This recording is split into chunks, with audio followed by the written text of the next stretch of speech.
เห็นว่ามีคนเคยชักว่าวใส่เหรอคะมันมีของเหลวบางอย่างหยดใส่ขาเรา What? เอาอีกเรื่องหนึ่งไหมช่วงสงกรานต์อันนี้โหดมากอันนี้อันตรายมากๆจริงๆล้มทับกับผู้หญิงคือล้มทับกับผู้หญิงคืออะไรกีทับกีอะไร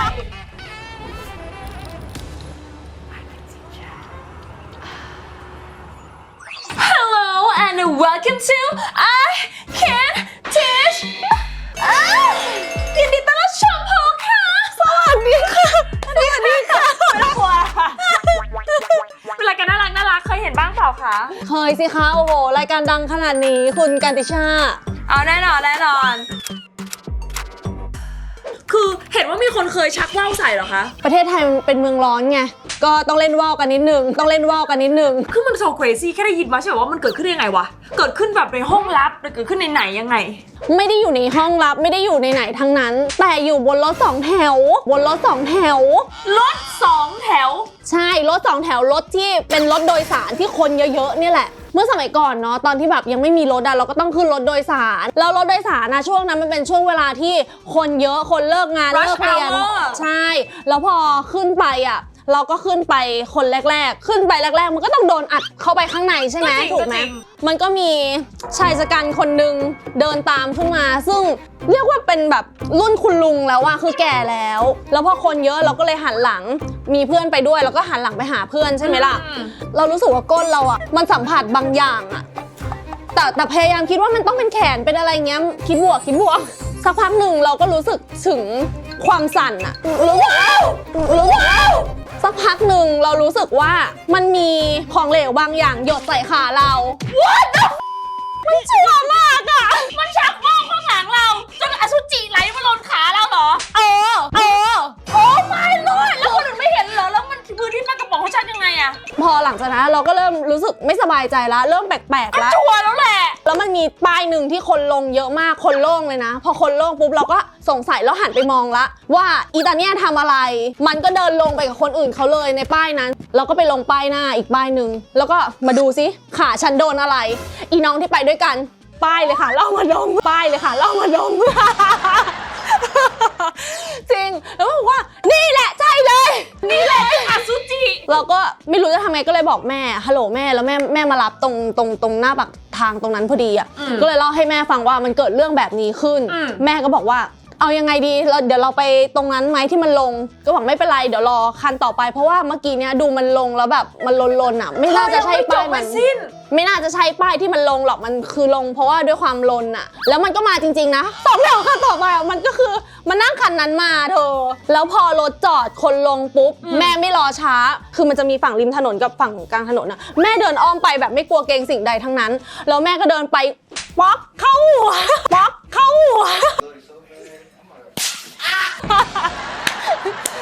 ขอไปหนึ่งทีมันก็รีบลุกเสร็จแล้วก็นั่งอีกฝั่งหนึ่งฝั่งตรงข้ามแม่ก็ตะโกนเลยระวังนะไอเนี่ยมันโรคจิตมันชักว่าวบนรถอย่างเงี้ยแล้วผู้หญิงข้างๆก็มีแค่กระเถิบแต่ว่ามันก็ยังไม่มีอะไรเกิดขึ้น2 แถวก็ค่อยๆเคลื่อนออกไปหลังจากที่ให้แม่ได้เคาะไป1 ทีคือเรื่องนี้ก็เลยจบแบบโหถ้ามีสติมากกว่านี้นะต้องไปเจอกันที่สน.นะตอนนั้นคือมันรีบแล้วมันรู้สึกว่าแบบมันโกรธมันแค้นแต่ว่าเราลืมนึกไปไงว่าถ้าจะให้เรื่องมันถึงที่สุดจริงๆเราต้องไปแจ้งความแต่ใช่พวก DNA อยู่ที่ขาเลยใช่นี่ก็คือแบบมันเลยเป็นเหตุการณ์ที่ฝังใจเรามากเลยว่าแบบโหครั้งหนึ่งเคยเจอคนที่แบบมันพิลึกกึกกือคนไม่เป็นคนแล้วจะบอกว่ามันไม่ได้เจอแค่อีตาคนนี้ครั้งเดียวนะเราเหมือนดวงมันดึงดูดอีพวกโรคจิตยังไงก็ไม่รู้มันมีครั้งหนึ่งที่แบบว่าไปเดินที่ห้างก็รอเพื่อนนั่งกดต้องพักหนึ่งก็มีอีลุงแก่ๆนี่แหละเอากระเป๋ามาวางข้างๆตรงนั้นน่าจะแบบเป็นลานน้ำพุด้วยซ้ำเอากระเป๋าวางข้างคือฝั่งที่คนอื่นนะไม่ใช่ข้างฝั่งเราแล้วก็ทำยุกยิกแต่เราเห็นหางตาไงอีลุงเนี่ยใช่แน่ๆมันใช่แน่ๆคิดอยู่ในใจไม่เลิกสักทีมันก็ทำเป็น ทำอย่างเงี้ยเรียกร้องความสนใจแต่เราก็ไม่อยากหันไปมองแล้วเดี๋ยวภาพมันติดตาฉันก็ไม่อยากมีแบบภาพที่มันฝังหัวเราก็เลยตัดสินใจข้างหน้าน่าจะเป็นร้านนาฬิกาลุกขึ้นไปช่วยด้วยค่ะช่วยด้วยอีเรื่องนี้เป็นโรคจิตมันมียืนชักว่าวอยู่ตรงนี้ค่ะเก็บเสร็จวิ่งลงบันไดเลื่อนคือแบบโหนะตอนนั้นอยากวิ่งไปกระโดดถีบให้มันตกบันไดเลื่อนไปตรงนั้นเลยแค้นมากสงสารมากคือมันแย่มากจริงๆคือมันเป็นเจ้าของรู้สึกแบบมันเป็นความรู้สึกอี ใช่ เขารู้สึกแบบเราก็ต้องมาเจออะไรแบบนี้แล้วมันไม่ได้เป็นความที่เราควบคุมได้บางอย่างอะ ใช่ เราควบคุมคนของเราได้แต่พอคนอื่นมันมาบางนี้เรื่องแบบนี้มันเกิดขึ้นบางทีมันแบบกูทำอย่างชีวิตดีวะ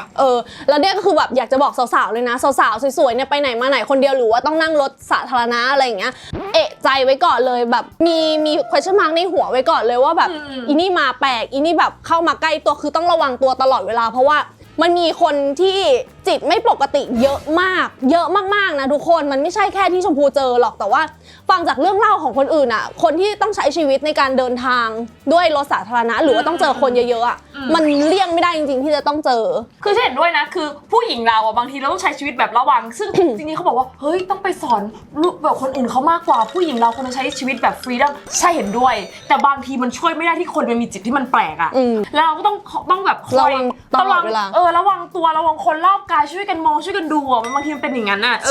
มันอยู่ในความเป็นจริงนะตัวฉันเองอ่ะถ้าเกิดสมมติเริ่มมืดแล้วใช่ไหมแล้วกำลังเดินไปที่เปี่ยวแล้วเห็นผู้ชายเดินมามันเป็นธรรมชาติของผู้หญิงมากที่จะข้ามไปอีกด้านนึงสังเกตไหมเราจะไม่เดินอยู่ด้านนึงให้มันใกล้กันเกินนะเราจะเหมือนกับเพื่อความเซฟซึ่งเราไม่ได้บอกว่าคุณเป็นคนแย่นะแต่เราต้องป้องกันตัวเองไว้ก่อนเพราะซิทูเอชั่นนี้มันทำยังไงอะใช่เพราะว่าเวลาถ้าสมมติว่าเดินไปแล้วแบบรู้สึกว่าผิดปกตินี่เลี่ยงไม่เดินด้วยซ้ำเพราะว่ากลัว Fun fact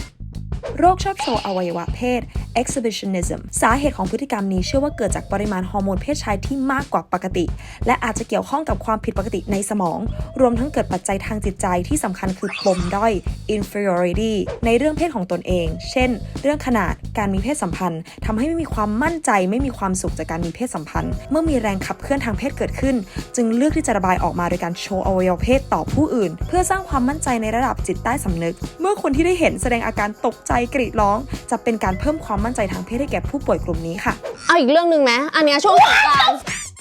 สงกรานต์อันนี้โหดมากอันเนี้ยอันตรายมากๆจริงๆช่วงนั้นน่ะเราอยู่หอกับเพื่อนแล้วเราก็ไม่ได้กลับบ้านตอนนั้นน่ะอยากไปสีลมมากเลยเขาบอกสงกรานต์สีลมมันแบบ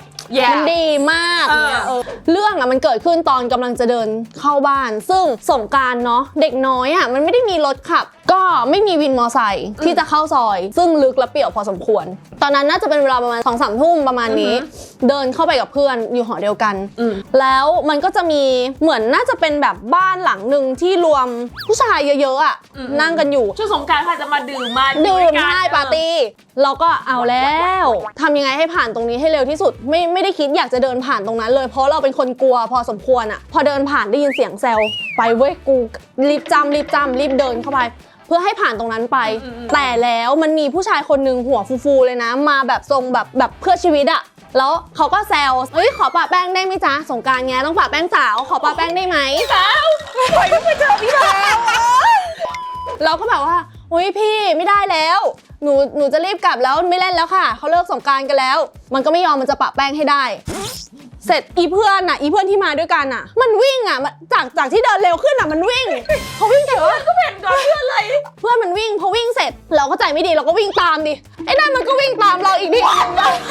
โอ้ my ก็ไม่ใช่จะกลัวชิบหายเลยกลัวเธอเราข้างฝั่งเนี้ยเป็นกำแพงยาวส่วนฝั่งเนี้ยเป็นป่าเราก็แบบใจคอไม่ดีแล้วตายแล้วกูโดนข่มขืนวันนี้กูตายแน่ๆเลยมีแรงเท่าไหร่คือใส่เต็มแม็กอะสับตีนแตกเลยวันนั้นน่ะยิ่งกว่าวิ่งหนีผีอีกนะแต่แล้วมันก็ไปเจอพี่ผู้หญิงพี่ผู้ชายเหมือนเขากำลังจะออกไปเที่ยวกันอะแบบแต่งตัวดีเลยนะเขาเรียกแท็กซี่พอดีตอนนั้นน่ะวิ่งร้องไห้แล้วนะ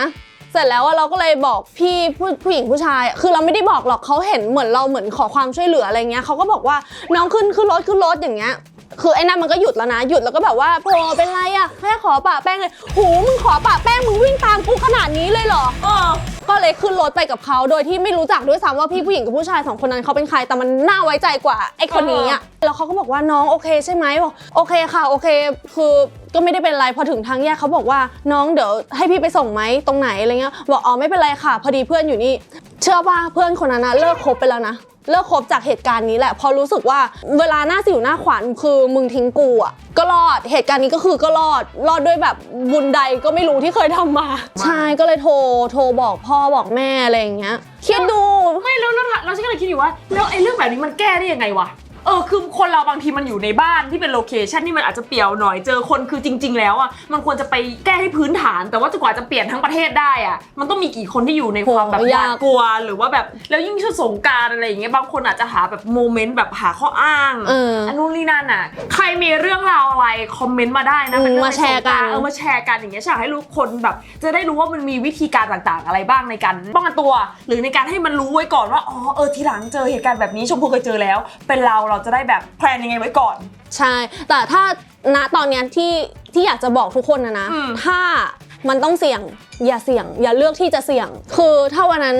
เลือกได้ก็อยู่ตามแบบร้านสะดวกซื้อที่มันมีแสงสว่างมีคนที่เรารู้สึกว่าตรงนั้นมันปลอดภัยอ่ะแล้วรอจนกว่าเรียกแก๊ปเรียกไรเดอร์เรียกอะไรก็ได้อ่ะที่แบบว่าไม่ต้องเสี่ยงเดินไปเพราะเราไม่รู้เลยว่าหนทางข้างหน้าจะเจอใครจะเจอคนขี้เหล้าเมายาไม่มีสติหรืออะไรไหมอ่ะมันควบคุมไม่ได้จริงๆก็เลี่ยงเหอะมีเหตุการณ์ล้มทับกับผู้หญิงคือล้มทับกับผู้หญิงคืออะไรกีทับกีคืออะไร What is กีทับกีคือเรื่องเนี้ยมันเกิดขึ้นระหว่างชมพูกับเพื่อนสาวเล่นกันมาตั้งแต่เด็กกีกันเลยเหรอไม่ได้ล้มมันตั้งใจไม่ได้ล้มมันตั้งใจนั่นแหละวิวอยากรู้อยากลองคือฉันก็อยากรู้เหมือนกันว่าหรอแบบผู้ใหญ่เขาทำกันยังไงอะไรอย่างเงี้ยแล้วมีเพื่อนก็บอกว่านี่เขาทำกันแบบนี้มันก็ขึ้นมาคล่อมตัวเราอะอุ้ยตายแล้วมึงจะทำไงต่อวะแล้วมึงจะทำไงเนี่ยแล้วมันก็ทำแบบนี้บอกแล้วเราก็ดิ้นแล้วก็บอกมึงไม่ได้เราเป็นผู้หญิงอะไรอย่างเงี้ยคือณตอนนั้นเราก็ยังไม่ได้รู้จักเนาะว่าเพศมันมีเพศชายเพศหญิงเพศต่างๆใดๆอะไรอย่างเงี้ยแล้วตอนนั้นเราก็เข้าใจแค่ว่าแบบมันต้องเป็นผู้หญิงกับผู้ชายแล้วตอนนั้นเราก็ยังไม่ได้รู้จักกับการมีเพศสัมพันธ์อ่ะคืออาจจะขออธิบายนะสำหรับใครที่ไม่เก็ตดีเทลกีทับกีอ่ะมันคือการฟีลแบบถ้าเกิดฟีลแบบเลสเซ่นเขามีเซ็กส์กันคือจริงๆอ่ะคนเรามันมีคลิตอริสใช่ไหมแล้วตรงนั้นของผู้หญิงมันมีเส้นประสาทเยอะแล้ววิธีการช่วยตัวเองของผู้หญิงเหมือนกับมันก็ไปถูตรงนั้นคือทำให้มันมีความรู้สึกตรงนั้นอ่ะแต่แทนที่จะเอามือถูอย่างนี้เขาเอากีมาถูกันให้มันเกิดฟีลลิ่งให้มันขยับตัวอย่างนี้อ่ะเข้าใจไหมคือเอากีมาถูกันให้มันรู้สึกซัมติงนั่นคือกีทับกีหรือภาษาอังกฤษเขาเรียกว่า scissoring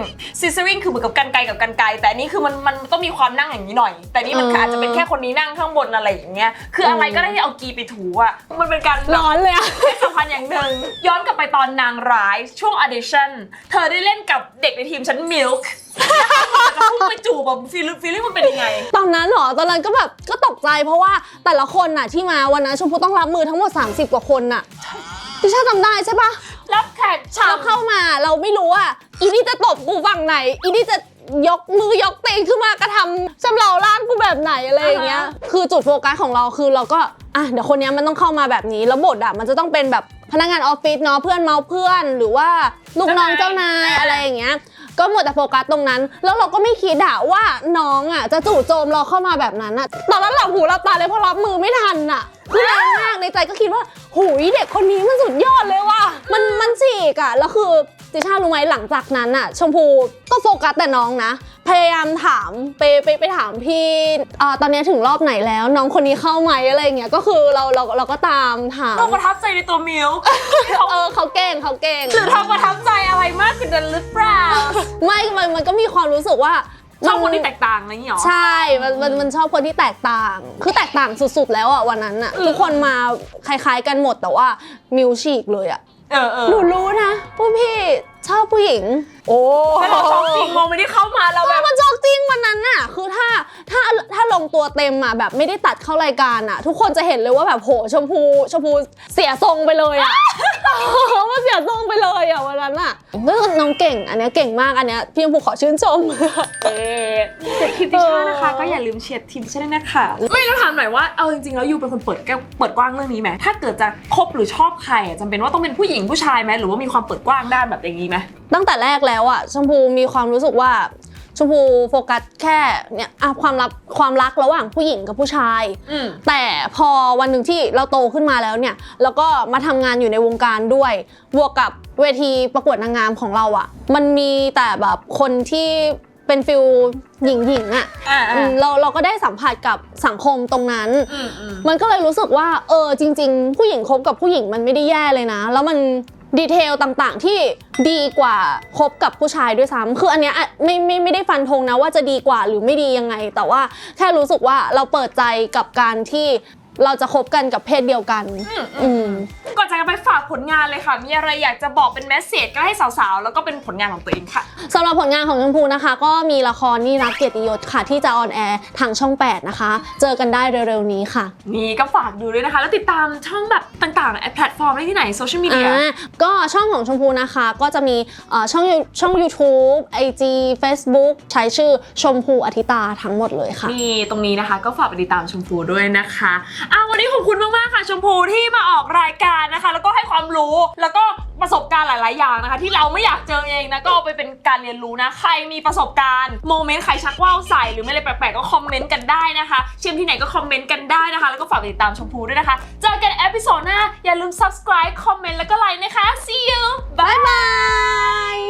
สาวๆเคยเป็นไหมคะตอนเป็นประจำเดือนเนี่ยรู้สึกเปียกแฉะอับเหม็นขอแนะนำนี่เลยค่ะ Flow Days เป็นถ้วยอนามัยนะคะที่ใส่ตอนเป็นประจำเดือนค่ะทำมาจากซิลิโคนทางการแพทย์ 100% นะคะนิ่มแบบนี้เลยไม่ต้องกลัวนะคะไม่เจ็บเลยใส่ได้12 ชั่วโมงนะคะคือใส่ได้ทั้งวันเลยถ้วยหนึ่งนะคะใส่ได้ 3-10 ปีเลยค่ะประหยัดเงินแล้วก็ลดขยะไปได้เยอะมากใครที่สนใจอยากได้ Flow Days นะคะไปที่ Lazada Shopee TikTok ได้เลยค่ะที่ Flow Days หรือว่าติดตามเราทางโซเชียลมีเดียต่างๆนะคะฝากด้วยค่ะ Flow Days Live with Confidence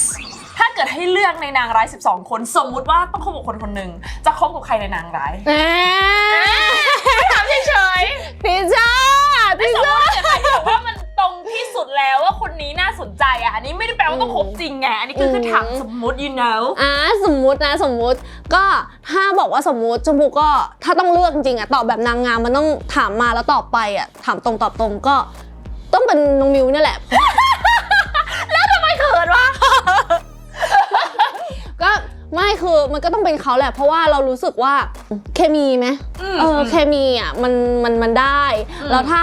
จะต้องคบจริงๆคบคนนี้ไม่แย่เลยเพราะว่าน้องเก่ง